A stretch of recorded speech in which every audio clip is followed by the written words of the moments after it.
저는 하나님을 좀 늦게 만났어요. 하나님을 20몇 살에 만났는데 지구촌 그 밴쿠버 지구촌 교회에서 처음 교회를 가게 됐고 하나님을 만나게 됐고 그게 2년 반 정도 하고 나서 이제 하나님이 토론토로 가라는 마음을 주셔서 이제 토론토로 작년 12월에 도착을 하고 이제 신앙생활 다시 또 이제 가고 있는데 저는 하나님이 가라고 했으니까 토론토 도착하면은 모든 게 형통하게 될 줄 알았어요. 신앙생활도 막 잘 될 것 같고 사람들이랑 잘 놀고 교제하고 될 것 같았는데 근데 그러지 못하더라고요. 그러니까 기도해줘야 되는데 기도해줬는데 기도가 나오지 않았고 사람들이랑 더 교제하고 만나고 행복해야 되는데 그러지 못하고 힘이 없고 축 늘어진 되게 힘들었어요. 저는 되게 힘들고 낙심되고 내가 원래 이랬나 내가 하나님을 사랑한 건가 내가 하나님을 사랑하는 마음이 식었나 나 왜 그러지 나만 그런가 그러고 있었는데 이제 하나가 뭐 목사님을 통해서 비시모임을 통해서 여러 말씀을 통해서 그런 마음을 주시더라고요. 하나님은 저를 수술대에 올리셨던 거예요. 제 안에 있는 저의 그 암덩어리를 제거하기 위해서 그 수술대에 올리셨는데 수술해 보신 분들은 알 거예요. 전신마취 하면은 진짜 힘도 없고요. 그냥 올라가 있는 거예요. 나는 내가 무슨 일이 일어나는지도 모르고 그냥 거기에 올라가 있는데 저는 그런 모습이었던 것 같아요. 진짜 힘이 없고 축 늘어지고 그냥 거기 누워있는 제가 너무 싫었어요. 도망치고 싶었고 그냥 숨고 싶었고 그냥 벗어나고 싶었는데 근데 그 하나님은 저를 너무 사랑하셔서 저를 붙잡고 그 수술을 마치셨습니다. 그게 제가 비전트리 완전 다녀와서 내 암이 제거가 되었구나를 느끼게 되었어요. 먼저 저는 부팀장으로서 타임키핑을 했었어야 되는데 쉽진 않더라고요. 많은 인원들을 데리고 이제 여기 빨리 가야 됩니다. 를 해야 하는 것도 조금 사실은 어떻게 보면은 힘들었어요. 내가 계속 이 말을 하면서 이 사람들 얼마나 스트레스 받을까. 그러면서 나도 스트레스 받네 이러면서 되게 힘들고 그랬는데 그때마다 하나님께서 그러셨던 것 같아요. 이 마음을 나에게 내어라. 기도하라. 그래서 저는 기도했던 것 같아요. 때로는 진짜 화내면서 기도했어요. 막 나도 더 자고 싶고 나도 뭐 하고 싶은데 막 이러면서 기도할 때도 있었고 때로는 울면서 하나님 제발 도와주세요. 저는 못하겠습니다. 제발 도와주세요. 아니면 간절하게 하나님 이거 정말 이 시간 안에 도착했으면 좋겠어요. 하나님 제발 도와주세요. 간절하게 기도할 때도 있었고 하나님 죄송합니다. 제가 또 판단하고 정죄하고 교만하고 자랑했고 자만했습니다. 이러면서 회개하면서 기도했던 순간들도 있었어요. 근데 그럴 때마다 하나님의 평강이 제 안에 임하더라고요. 그래서 저는 느꼈어요. 하나님이 제가 이런 악한 마음들, 나 약한 부분들을 가지고 걱정하면서 끙끙거리면서 하나님의 은혜를 누리지 못하는 게 아니라 정말 하나님의 그 은혜를 누리기 위해서 내 것을 모든 걸 내려놓고 하나님 평강 안에서 하나님의 은혜를 더 누리길 바라시는구나를 느꼈던 것 같아요. 그래서 저는 아직도 언제 다시 올라오게 될지 모르는 제 중심이 있지만 이제 어떻게 해야 될지 내가 하나님께 기도하면서 내 마음을 드리고 내려놓고 하나님의 은혜를 누리면서 하나님의 자녀들과 함께 해야겠구나를 느끼게 되는 순간이었습니다. 사실 이 말은 정말 안 하고 싶었는데요. 저는 제가 하나님 만나기 전에 제 모습은 되게 더럽고 추악하고 되게 악했습니다. 하나님 만나기 전까지는 제가 자랑스러웠고요. 제가 너무 뿌듯했고요. 난 이런 사람이야. 그래 맞아. 세상도 이렇게 맞다는데 나도 맞지. 너네가 틀렸어. 내가 맞아. 라고 짓던 순간들이었는데 하나님을 만나고 나니까 이게 참으로 더럽고 죄였구나. 이게 하나님 앞에 하나님 보시기에는 좋지 않았던 거구나를 느꼈어요. 그러고 나니까 점점 내어드리게 되더라고요. 사실 쉽진 않았어요. 하나님이랑 줄타기를 정말 많이 했어요. 하나님 이 정도까지는 괜찮잖아요. 이것까진 괜찮잖아요. 근데 하나님은 그러길 바라시지 않기 때문에 저는 줄다리기를 저는 항복하겠습니다 라고 이제 말을 하고 하나님께서 다 가져가셨어요. 그래서 저는 그 죄에서 자유했습니다. 자유하고 지내는 그 신앙생활이 사실은 좋았는데 저도 모르게 제 본인을 의심했던 것 같아요. 하나님이 분명 나의 죄를 자유했고 나는 행복해야 되는데 난 진짜 행복할까? 그리고 사람들이랑 부딪히면서 나 진짜 자유한 거 맞아? 나 이 죄에서 자유한 거 맞을까? 그리고 누군가 저한테 그러더라고요. 너가 지금은 그 죄에서 자유했다고 생각하지만 언제 다시 또 올라오게 될지 모르는데 너 확실하냐고. 근데 그 말을 듣는데 되게 아팠어요. 되게 슬펐어요. 나 분명 자유했는데 하나님께서 분명 나 죄 사해 주셨는데 분명 예수님께서 그 십자가에 못 박히셔서 나의 모든 죄를 사하셨는데 근데 나는 왜 아직도 여기서 힘들어하고 지쳐있고 왜 아파하지? 라는 생각이 들더라고요. 그럴 때마다 그냥 그 감정을 꾹꾹 눌렀어요. 진짜 하나님한테 내어드리기도 하지만 부끄러워서 계속 꾹꾹 눌렀는데 그게 악취가 났던 것 같아요. 그 냄새가 났어요. 그게 냄새가 나면서 그 올라올 때마다 되게 싫었어요. 제 자신이 너무 싫고 하나님한테 부끄럽고 사람들이랑 교제하는 것도 힘들었고 그랬던 것 같아요. 그걸 비전 트립에서도 하나님한테 물었어요. 저 진짜 자유할 수 있습니까? 이것으로부터 벗어날 수 있어요? 저 죄에서 자유해서 저 행복할 수 있습니까? 하나님 안에서 정말 자유하면서 행복할 수 있어요? 라고 많이 물었어요. 근데 하나님이 그러시더라고요. 보라, 옛것은 지나갔고 새 것이 왔도다. 근데 그 말을 듣는데 나 진짜 이제 옛날 내 모습이 아니구나, 나 아니구나를 느꼈는데도 불구하고 비전 트립 중간에 다시 또 넘어지고 쓰러지는 제 모습을 볼 때마다 자유했나? 하나님께서 분명 말씀하셨는데 내가 잘 들은 거 맞나? 아닌 것 같은데. 그러고 나서 비전 트립 끝나고 나서 하나님이 증명하시더라고요. 너 변했어. 너 달라졌어. 너 옛날 사람 아니야. 너 이제 새 사람이야. 그러니까 새 사람에 맞게 걸맞게 그렇게 살아가. 저는 그래서 저를 변화시키신, 저를 새 사람을 만드신 그 하나님을 영원토록 찬양하려고 합니다. 하나님께서 제게 주신 비전이에요. 저는 마이크를 잡는 것조차 싫었어요. 남들 앞에서 노래하는 것조차 싫었고요. 제가 부끄럽고 못났고 싫었습니다. 저는 마이크를 잡고 노래방 가는 것조차 싫어했고요. 노래방에서 그냥 잠만 잤어요. 애들이랑 같이 가면 같이 가는 거 좋았는데 마이크를 잡는 순간 제 목소리가 들리잖아요. 그러니까 자는 척을 했어요. 나 좀 피곤해, 잘게. 그러고 그냥 재밌게 노나 보다 이러고 있었는데, 근데 하나님은 그거를 원하지 않으셨던 것 같아요. 숨지 마, 도망치지 마. 이제는 내가 함께하니까 가자라고 하셨던 것 같아요. 그래서 저는 처음에 찬양할 때는 마이크가 여기 있었어요. 아시는 분들 알지? 제 마이크가 계속 여기 있었어요. 그게 제가 너무 무섭고 두려워서 그랬는데 비전 트리 갔다 오고 나서 하나님께서 내가 너를 지은 이유는 나를 찬양하기 위함이야 라는 걸 하나님 말씀하셨을 때 그렇구나. 그럼 내가 두려워할 게 없구나. 사람을 위해서, 세상을 위해서 찬양하는 게 아니라 하나님을 위해서 찬양하는 거지. 몰라, 나 그냥 찬양할게, 찬양할랜다, 이렇게 됐던 것 같아요. 오늘도 찬양하는데 이쪽 귀가 잘 안 들렸어요.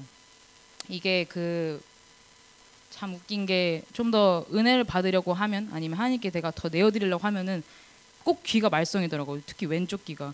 오늘도 그랬는데, 그래서 사실 좀 무서웠어요. 제 목소리가 안 들리니까 잘 안 나가면 어떡하지? 누가 내 목소리 듣고 실족하면 어떡하지? 되게 걱정 많이 했는데 모르겠다. 그러고 그냥 찬양했는데 저는 그게 행복한 것 같아요. 하나님을 위해서 찬양할 때, 하나님과 함께할 때, 하나님과 함께할 때 그게 행복하니까 저는 그냥 그렇게 영원히 하나님을 위해서 찬양하면서 살아가려고요. 이게 제 간증입니다. 네, 안녕하세요. 저는 이번 비전 트립에서 팀장으로 가게 됐었던 최인혜 자매입니다. 하나님께서 일만 굉장히 열심히 하던 저를 23살에 친밀하게 만나주시고, 그 이후에는 제가 계획했던 대로 되지 않는 삶이었습니다. 그래서 그 삶이 오히려 저는 더 좋았던 것 같습니다. INFJ로 MBTI 되게 많이 하잖아요. 근데 저는 계획성과 철저함과 그리고 완벽함을 꿈꾸는 사람이었는데, 제가 세웠던 계획이 실패할 때마다 하나님의 계획대로 흘러간다는 믿음이 나중에 생겨서 오히려 그 과정이 좋아졌던 것 같습니다. 그러던 와중에 제가 비전을 받고 나서부터 준비하게 된 법대 입학 시험이 있었는데요. 6월과 9월에 있었는데 5월에 비전 트립을 가는 거는 누가 봐도 커넥트 성도들을 제외하고는 제 주변인 모두가 저 대신 걱정을 하는 일정이었습니다. 더군다나 비전을 받은 제가 가는 거는 다들 이렇게 어리둥절하게 생각을 했었는데요. 그래도 감사하게도 제 마음은 1월 1일부터 제가 비전 트립에 가야겠다고 제 마음속에서 하나님께 고백하고 있었고, 그리고 또 섬김이 미팅 때 그 날짜가 정해지기만을 기다리고 있었습니다. 비전 트립 때 하나님이 저에게 이야기해 주신 두 가지를 설명을 드리려면 제 비전을 쉐어링을 해야 하는데, 제 비전은 하나님을 만난 그때로 돌아가서 잠언 말씀에 기초해 있습니다. 사실 그 주의 옷자락을 만지며라는 찬양처럼 만약에 하나님이 바지를 입고 계신다면 저는 사실 그 바지 가랑이 붙잡고 하나님한테 저희 가족 좀 살려달라고 굉장히 많이 부르짖었던 것 같습니다. 그래서 제 생각엔 바지가 해지거나 찢어졌을 것 같은데, 그리고 나서 인생의 사건들을 통해서 하나님께 제가 자주 했던 말들이, 하나님 저 이렇게까지 연단하시는 거면 꼭 훈련 통해서 연단을 통해서 사용하여 주시라고 기도했던 것 같습니다. 그래서 억울한 일도 있었고 자존심 상하는 일도 있고 얼굴을 들 수 없는 인생의 사건들도 있었습니다. 그러다 말씀을 보는데 예수님 참 억울하셨겠다라는 생각이 문득 들었고, 이전에는 그냥 제 죄를 대신 져주셔서 감사하다라는 생각을 했었는데, 제가 억울한 일을 겪고 나중에 성경을 보니까 예수님이 억울하지 않을 수 있었던, 그리고 진짜 힘듦 가운데도 힘들지 않으실 수 있었던 단 한 가지 이유는 소망을 주신 분께서 소망을 이루실 거라는 걸 알고 계셨기 때문이라는 깨달음이 있었습니다. 그래서 그렇게 보잘것없고 정말 작고 작은 저의 삶에 억울함 대신에 소망이 생겼습니다. 네, 그렇게 해서 억울한 이들을 위해서 공정하게 재판하고 변호하고 그들의 입이 되어주는 일을 하겠다고 하나님께 그렇게 쓰임받고 싶다고 기도도 드릴 수 있었습니다. 그래서 이번 비전 트립을 통해 얻은 두 가지 메시지 중에 하나는 억울한 이들이라는 타이틀을 가진 제가 도울 대상자들 하나님은 제게 보여주셨습니다. 다시 말해서 지금 이 시대의 고아와 과부를 알려주셨는데, 저희가 만나뵌 선교사님, 목사님들 중에서 원주민 선교를 하셨던 분들이 더 많이 떠오르는 것 같아요, 저한테는. 그래서 또 밴쿠버에서 노숙자 사역을 하고 계셨던 김갈렙 선교사님을 통해서도 그렇고, 마냥 나보다 가진 것이 없어서 억울함이 있다는 게 아니라 더 나은 선택권과 더 나은 환경이 제공된다면 길거리를 집으로 삼지 않을 수 있고, 또 마약을 혹은 또 몸 파는 것을 기회로 삼지 않을 수 있지 않을까라는 생각이 들었고요. 선택권이나 자유의지가 없다고 느껴질 것 같은 그들의 삶이 억울할 것 같다라는 생각이 들었습니다. 그 중에 계속 대대로 또 범죄에 노출되고 있는 취약계층, 그래서 원주민들에게 마음이 많이 갔고, 추위나 그들의 배고픔이나 또 굶주림이나 억울함이나 그런 것들을 다 무너뜨릴 수 있는 것은 예수 그리스도의 복음이라는 생각을 계속하게 됐습니다. 그래서 그것과 함께 그들의 그 필요한 것들을 어떻게 채울 수 있는지 고민을 하면서 계속 기도를 해봐야 될 것 같고요.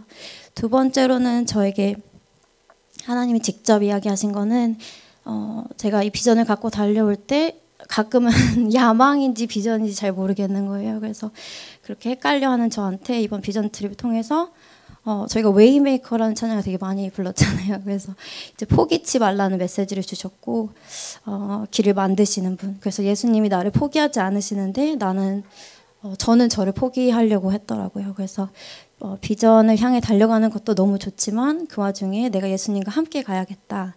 믿음의 표대를 향해 달려가야겠다. 그러면 나의 시계가 아니라 하나님의 때에 그분의 선하시고 아름다운 뜻에 따라 이루시겠구나라고 깨닫게 됐습니다. 그래서 내 자신을 낮추며 살아가는 게 겸손이 아니라 나는 완전하지 못하나 완전하신 하나님이 하신다는 결론을 가지고 다시 살기를 소망하게 되었습니다. 그래서 조금 느리더라도 내가 할 수 있는 것과 할 수 없는 것을 나누기보다는 모든 것을 하나님께 내어드릴 때 그리스도 예수의 높아짐을 기억하고 또 하루하루 소망 없을 때도 소망으로 가득 채우시고 한번 시작하신 일을 멈추지 않으시는 완전한 하나님과 함께 우리 커넥트 식구들, 성도님들도 믿음의 표대로 달려가게 되시기를 축복합니다. 감사합니다. 안녕하세요. 저는 이번 비전 트립에 갔다 온 강근혜입니다. 저희는 모두 각자의 기대함을 가지고 비전 트립에 참여했습니다. 비전 트립을 결정하기 전 물론 많이 괜찮아졌지만 완전히 회복되지 않았을 때여서 저는 특히 비전과 완전한 회복을 기대하며 이 비전 트립에 참여하기로 했었습니다. 평소에 제 성격이었다면 절대 참여하지 않았을 것 같았던 비전 트립이었는데 많은 사람들을 만나게 하시고 참여하도록 제 마음을 변화시키셨고 그 변화시킨 것도 하나님이라는 생각이 들었습니다. 비전 트립을 가기 전에 많은 예배, 비신, 기도회 그리고 비전 트립 모임이 있었고 감사하게도 저는 그것들을 통해 비전 트립 전에 완전히 회복되었음을 느꼈습니다. 그걸과 너무 힘들게 싸우고 있었기에 절대 시간이 회복시킨 게 아니라 하나님이 회복시키신 거라는 걸 알고 있었고 너무나 감사했습니다. 대신앙으로서 하나님의 존재를 믿으며 자랐지만 사람들이 이야기하는 그 크신 하나님의 사랑을 완전히 알지는 못한다는 생각이 있었습니다. 가서 많은 사람들을 만났는데 그 사람들을 통하여 하나님의 사랑에 대해 조금 더 알게 되었다는 생각을 했습니다. 알지도 못하고 처음 보는 저희를 하나님 아래 우리는 다 가족이라고 하시면서 반겨주시고 먹여주시고 재워주시는 분들, 마약 중독자분들을 위해 일주일에 한 번씩 500인분 이상의 식사를 대접하시는 분들, 그리고 미숙하고 예민해지더라도 오히려 고마움의 표현과 격려를 해주는 비전 트립의 멤버들을 보면서 사람들의 세상적인 마음으로는 할 수 없는 사랑이라고 느꼈습니다. 저에게 이번 비전 트립은 회복뿐만 아니라 하나님의 사랑을 더 알아가는 시간이 되었습니다. 저를 위해 많은 분들이 기도해 주셨는데 모두 너무 감사합니다. 안녕하세요. 저는 이번 비전 트립에 함께한 박예은입니다. 저는 어학연수를 위해서 1년간 캐나다에 왔습니다. 제가 처음에는 영어를 공부하려고 막 교회에서 우리 같이 밥 먹자 하는데 저는 아니에요 이렇게 했었는데 제 처음 의도와는 달리 지금의 저는 영어보다는 신앙이 더욱 성장하고 있던 중이었습니다. 짧다면 짧고 길다면 긴 1년의 시간 동안 많은 것을 보고 경험하고 싶었고 그러던 중 비전 트립이 있다는 소식을 듣고 참여하게 됐습니다. 뒤 안 보고 신청했던 비전 트립은 알면 알수록 물음표 투성이었습니다. 캐나다에 와서 나름대로 많이 성장했다고 생각한 저의 믿음은 여전히 연약했던 것 같습니다. 시작부터 의심이 굉장히 많았습니다. 하루에 반을 이상을 차에서 지내야 한다니 이렇게 먼 거리를 운전해서 어떻게 다녀올 수 있을까? 사고가 나진 않을까? 한 달밖에 안 남았는데 이렇게 많은 돈을 모을 수 있을까? 등 걱정이 너무 많았습니다. 그 중에서 가장 큰 걱정은 재정이었습니다. 진행하다 보니 자연스럽게 아무것도 모르는 저는 펀드레이징 팀장이 되어 있었고 그렇게 나아가고 있었습니다. 모든 것을 또 한 달 안에 저에게 있어서는 빠르게 진행해야 되는데 아무것도 몰라서 그 상황이 너무 막막했고 팀장의 역할을 똑바로 하지 못하고 있는 것 같아서 너무 모두에게 죄송한 마음까지 들었습니다. 그러나 누구 하나 저를 탓하지 않았고 오히려 격려하고 팀원들 모두가 함께 해 나가줬습니다. 매번 모임을 찬양과 말씀으로 시작했고 서로의 연약함과 기쁨을 나누기에 가능했던 것이라고 생각합니다. 매주 열심히 펀드레이징을 했음에도 금액이 모자라서 또 걱정이 됐습니다. 하지만 그것을 다 채워주시는 하나님을 경험해 놀라운 시간이었습니다. 그리고 펀드레이징을 준비하는 와중에서도 그냥 돈만이 채워진 게 아니라 많은 분들이 섬겨주시고 또 이렇게 함께할 수 있는 공동체가 있다는 것에 감사했습니다. 시작부터 끝까지 거룩한 사귐 가운데 함께하는 공동체의 소중함을 체험하는 시간이었습니다. 재정을 채워주시는 하나님을 경험했음에도 비전 트립을 출발해야 하는데 많은 것들이 준비되지 않았다는 생각이 또 걱정이 많았습니다. 이렇게 퍼포먼스가 준비 안 됐는데 가서 어떤 것들을 보여줄 수 있을까 하는 걱정이 너무 많았는데 처음 위니펙 임마누엘 교회에서 첫 퍼포먼스를 하면서 이 퍼포먼스는 그냥 춤, 연기, 노래가 아니라 공연을 하는 자리가 아니라 우리가 준비한 것들을 함께 나누며 하나님께 영광을 돌리는 시간임을 깨달았습니다. 예배 후에 짧게 나눔의 시간을 가졌었는데 우리의 퍼포먼스를 보고 어떤 이들은 도전을 받고 어떤 이들은 회개하는 시간을 가졌다는 이야기를 들었습니다. 완벽하지 않은 부족한 나를 통해 메시지를 전하시기 원하시는 하나님을 깨닫는 시간이었습니다. 각 지역에 갈 때마다 다르게 일하시는 하나님을 보며 신기했습니다. 때로는 이해가 안 되기도 했습니다. 하나님의 부르심을 받고 정말 다른 모습으로 하나님을 섬기고 계시는 그들을 보면서 함께 이야기를 나눴습니다. 매주 목숨을 걸고 노숙자 사역을 하시는 분들, 그리고 비즈니스를 준비하시는 분들, 원주민 사역을 하시는 분들 등 정말 다양한 모습을 보았습니다. 모두 다른 모습이었지만 딱 한 가지 같은 점이 있었습니다. 나의 욕심보다는 하루하루 하나님의 뜻을 구하고 순종하며 나아간다는 점이었습니다. 비전 트립을 다녀오기 전 저는 저 나름대로의 계획을 가지고 있었습니다. 한국에 돌아가서 직장을 구하고 돈을 모아서 몇 평짜리 아파트에 신혼 살림을 준비해서 한국 나이 27살 때 결혼해 29살 때 첫째를 낳는 등 몇 살 때 첫째를 낳고 몇 살 때 둘째를 낳고 언제까지 돈을 모아 내 사업을 꾸리겠다 이런 등 혼자서 이런 다양한 계획들을 가지고 있었는데 비전 트립을 다녀오면서 나 혼자 해왔던 계획들보다는 하나님의 뜻을 구하고 하나님의 때를 기다리는 것이 중요하다는 것을 깨달았습니다. 하나님만이 나에게 가장 좋은 것을 아시고 가장 적절한 때를 아시기에 이에 귀를 기울이고 순종할 줄 아는 삶을 살아야겠다고 다짐했습니다. 그리고 작은 것 하나하나 하나님께 여쭤보고자 노력하고 있습니다. 옛날에는 교회 언니 오빠들이 하나님께서 이렇게 하라고 하셨어 라고 말씀하시는 게 도대체 자기가 든 마음인지 하나님이 주신 마음인지 어떻게 알고 저렇게 확신을 가지고 말하는지 도무지 이해가 되지 않았습니다. 하지만 지금은 알 것 같습니다. 하나님은 언제나 우리와 함께 하시고 우리의 기도를 듣고 반드시 응답하십니다. 오늘의 찬양처럼요. 그 고백을 하고 나니 중학교 1학년 때 인도네시아에 비전 트립을 다녀오면서 선교사가 될 거라고 말했던 저의 모습이 기억이 나네요.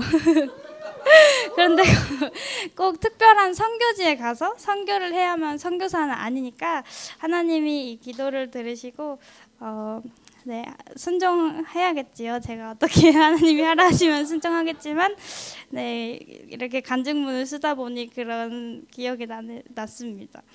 이제 한국에 돌아가면 제가 사회에 나가서 여러 가지 정말 내 인생을 위한 중요한 결정들을 해야 합니다. 비전 트립을 다녀오며 무슨 일을 하며 살아야겠다는 비전은 아직 찾지 못했습니다. 하지만 내 인생의 분명한 방향성을 알았습니다. 하나님께서는 부족한 나를 사용하기 원하시고 나를 통해 다른 이들에게 전하고자 하시는 것들이 있으심을, 그것은 불가능해 보이고 어려워 보일지라도 내가 하는 것이 아니고 하나님이 일하시는 것임을, 나는 그저 뜻을 구하고 순종하며 살아가면 된다는 것임을 깨달았습니다. 직장, 결혼, 관계 등 한 치 앞도 모르는 인생에 걱정에 가득했던 제 머릿속은 조금은 심플해졌습니다. 여전히 부족하고 연약하지만 저는 앞으로 사랑, 감사, 순종 세 단어를 품고 살아갈 예정입니다. 이것이 바로 하나님의 주시는 비전을 이루기 위한 첫 번째 단계인 것 같습니다. 앞으로 하나님께서 저를 어떻게 들어 사용하실지에 기대가 됩니다. 저는 이제 제 백그라운드는 저는 모태신앙이고 그리고 평생 교회를 다니고 예수님도 고등학교 때 만났습니다. 그리고 또 비전도 확실하고 뭐 여러 면으로 솔직히 이번에 비전 트립에서는 저는 포함이 안 됐다고 생각했어요. 그래가지고 목사님이 말씀하셨을 때, 그리고 이내자매도 저에게 같이 비전 트립을 같이 가자고 말했을 때 저는 그거를 제가 가야 될 이유가 있을까요? 라는 생각이 먼저 들었어요. 거기서부터 교만이었죠. 이번 트립에서는 제 교만을 굉장히 많이 알게 하시고 깨우치게 하신 그런 트립이었던 것 같아요. 저에게는 계속 이렇게 버티고 있는데 하나님께서 저에게 계속 마음을 주셨어요. 너는 비전 트립을 갈 것이다.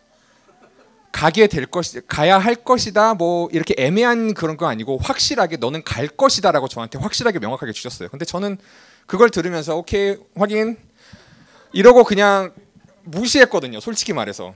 그러고 그냥 제 교만으로 이제 안 가겠다고 끝까지 버틴겼는데 보시다시피 전 여기 앞에서 간증을 하고 있습니다. 제가 많이 틀렸죠? 그리고 솔직히 가려고 이제 결정을 했을 때도 저는 교만함이 굉장히 많이 차 있었어요. 그러니까 제가 가면은 이것도 해야 되고 저것도 해야 되고 뭐 짐도 날라야 되고 아이들도 통솔해야 되고 왜냐하면 제가 좀 나이가 많아가지고 당연히 제가 이제 아이들을 통솔해야 될 거라고 생각했었어요. 이내자매 옆에서. 근데 웬 것인지 오히려 제가 그 친구들의 리더십에 이제 이끌려서 제가 오히려 그 친구들 뒤에서 섬기고 있더라고요. 제가 솔직히 나가려고 이렇게 섬기려고 갈라 그래도 벌써 할 게 없어요. 왜냐면 친구들이 다 알아서 눈치 보고 다 알아서 벌써 다 할 일들을 다 끝내놨으니까. 그래서 거기서 제가 굉장히 또 한번 충격이 왔죠. 내가 벌써부터 시작하기 전부터도 교만이 있었구나. 교만감이 차 있었구나. 그리고 또 차에 관해서도 제 직종이 이제 자동차 정비이기 때문에 목사님 차 2대 끌고 갔을 때 딱부터 걱정이 많이 됐어요. 왜냐하면 2대 다 상태가 안 좋은 상태라서. 그래서 제가 지금 소유하고 있는 공구를 한 80%는 제 차 트렁크에 싣고 갔거든요. 그래가지고 그 덕분에 이제 짐 실 자리도 좀 줄어들고 했는데 근데 웬걸인걸? 목사님 차 2대는 말짱했어요. 차에 관한 이 공격들은 다 제 차.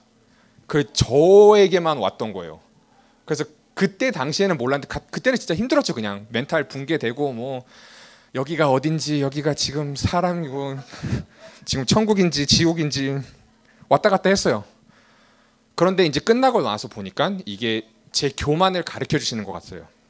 그러니까 내가 내 생각으로 봤을 때 내 차는 괜찮고 목사님 차는 안 좋기 때문에 그런 판단을 했기 때문에 네 판단은 틀렸다. 네 판단이 중요한 게 아니다. 네 생각으로 판단하면 안 된다라는 그거를 가르쳐 주신 것 같아요. 그래서 지금 이 간증을 쓰면서 저 자신을 보고 굉장히 많이 부끄러움을 느꼈어요. 일종으로 소화해내면서 이제 많은 분들을 만났어요. 뭐 원주민 선교사님들도 만나고 홈레스 선교사님들도 만나고 그리고 교회에서 또 섬기시는 분들도 많이 만났는데 그 중에서 제일 크게 제가 충격을 받았던 게 이제 앞에 분들도 많이 언급했지만 김감래 선교사님의 Love One Another 단체 분들이 굉장히 저한테 많은 충격 그리고 도전 그리고 깨우침을 주셨어요. 왜냐하면 제가 처음에 홈레스 사역을 한다고 들었을 때는 그냥 가볍게 생각했어요. 쉘터 가서 준비하신 음식들 좀 나눠드리고 오신 분들 나눠드리고 그분들 앞에서 이제 공연들 하고 뭐 그 정도 하고 이제 물품도 나눠드리고 뭐 이 정도로 생각했는데 웬걸 주소를 GPS 찍고 가고 있는데 이게 이 양쪽 그 분위기가 굉장히 암흑해지는 게 느껴져요. 점점 이게 뭐라 그러지? 긴장해요. 차 안에 타고 있는데도 누군가 왠지 뛰쳐나와가지고 차를 멈추고 차 위에서 이제 뭐 유리창을 깬다든지 그렇게 공격을 받을 것 같은 그런 느낌의 분위기로 가는 거예요. 그래서 솔직히 저 혼자 갔으면 좀 말이 틀린데 제 차에 이제 3명이 더 타고 있었으니까 저만 살면 되는 게 아니기 때문에 굉장한 긴장을 많이 했어요. 그래서 이제 차를 주차를 하고 내리고 짧게 이제 공연을 하고 이제 사역을 도와드리는데 진짜 거기는 말로 표현할 수가 없어요. 제가 여태까지 봐왔던 그냥 영화에서 봐왔던 그런 장면, 그냥 당연히 그냥 영화에서만 존재하는 그런 곳이겠지라고 생각한 데가 실제로 오니까 제 머리가 완전히 백지가 됐어요. 아무것도 생각이 안 되고 그냥 이쪽 그 단체분이 이거 들고 가서 나눠주라고 해가지고 그냥 아무것도 생각 없이 그냥 로봇처럼 그냥 따라갔어요. 따라가서 이제 양말을 나눠줬는데 양말을 나눠주면서 이제 홈레스 분들이 오시니까 긴장을 했죠. 왜냐하면 저분들이 갑자기 공격해 오지 않을까, 저희를 적대적으로 보지 않을까 이런 걸 생각했는데 나중에 생각해 보니까 저희가 그 도착하자마자 빨간 조끼를 입었어요. 그 러버너들 단체분들이 이제 섬기실 때 맨날 빨간 조끼를 입고 하시거든요. 근데 그거를 보니까 오히려 사람들이 공격해 오기는 둘째치고 저희를 반겨줬어요. 어떤 분들은 막 한국말로 안녕하세요라고 하는 사람도 있고 감사합니다라고 하는 사람들도 있고. 여기서 또한 제 개인 이 인간적인 판단력으로 했던 그런 것들이 잘못됐다는 것도 느꼈죠. 진짜 질서도 너무 잘 지켜주시고 오히려 제가 더 은혜를 받은 것 같아요. 그 사람들을 보면서. 그리고 이제 같이 이제 섬기시는 분들이 제가 이제 양말을 나눠줄 때 다른 분들은 음식을 나눠주고 계셨거든요. 근데 그 선교사님이 일주일에 500인분을 준비하세요. 근데 그게 쉬운 일이 아니에요. 말이 500인분이지 여기 지금 앉아 계신 분들 10배예요. 그게 하나, 둘, 셋, 네 분이서 준비하신다는데 그거는 진짜 5명 5인분 준비하기도 힘든데 500인분 준비하라 그러면 이거 말이 안 나죠. 근데 그걸 3년 동안 매주 하신 거예요. 지원을 받으셔서 하긴 하지만 그래도 이제 한 달에 2,000불씩을 정도 들고 가는데 언제나 하시는 말씀이 내가 이 음식을 준비해서 하나님이 준비해 주신 음식을 나눠주고 있다고 그분들에게 말씀하실 수 있을 정도로 확신하시게 최상의 재료랑 진짜 온 정성을 다 쏟아가지고 거기다 하세요. 왜냐하면 나눠주실 때 이건 예수님께서 주시는 음식입니다 라고 할 수 있을 정도면은 솔직히 저희가 뭐 다른 사람들이 먹기 싫어가지고 도네이션 받은 걸로 준비한다고 하면은 그게 말이 돼요? 예수님이 저희 그냥 이상한 것들 뭐 별로 좋지 않은 물건들 가지고 와서 이거 내가 주는 거다. 절대 그러실 분 아니란 말이에요. 그래서 그것 때문에 저도 굉장히 많이 도전을 받았죠. 왜냐하면 저도 솔직히 뭐 예를 들어 가지고 통장에 50불 있으면은 50불 섬기는데 다 쓰고 한 2, 3일 굶어본 적도 있어요. 여러 번 있어요. 그것도 이제 점점 이제 어린 친구들 챙겨주고 막 그러다가. 근데 그렇게 제가 약간 자부심을 갖고 그래도 나는 웬만큼 섬겼다. 난 다른 사람들에 비해 가지고 나도 섬겼다라고 했는데 그분 앞에 서니까 진짜 너무 한없이 작아지는 거예요. 그래서 거기서부터 또 제가 다시 험블해지고 진짜 여기 제가 이거에 대해서 얘기하는 것만 해도 뭐 1시간, 2시간 할 수 있어요. 진짜 많은 것을 느끼고 진짜 많은 것을 충격을 받았는데 그런 것들을 느끼고 나서 제가 이제 한 번씩 이제 다시 제가 자부심을 가졌던 것들을 다시 이제 다 돌아보니까 아무것도 아닌 것을 느끼게 됐어요. 여태까지 자신감으로 살아왔던 사람인데 그 자신감을 다 빼앗겼다기보다는 자신감을 내려놓을 수 있고 그리고 제 자신의 조금 더 겸손함을 찾을 수 있었던 그런 좋은 트립이 됐던 것 같아요. 그래서 혹시라도 다음에 내년에 기회가 된다 그러면은 진짜 추천드려요. 쉬운 건 아니에요. 절대로 제가 쉬워서 이렇게 뭐 그냥 재미삼에 갔다 오라는 건 절대 아니에요. 저도 이렇게 느끼기 위해서 여태까지 제가 지금 그 12일 동안 그 나갔던 멘탈을 다 합치면은 제 평생 나갔던 멘탈하고 거의 비슷비슷해요. 그 정도로 세요. 하지만 그만큼의 큰 은혜가 따르고 그만큼의 큰 축복이 따르기 때문에 이거는 저는 솔직히 말해서 기회가 되신다면은 꼭 해보시기를 추천드립니다.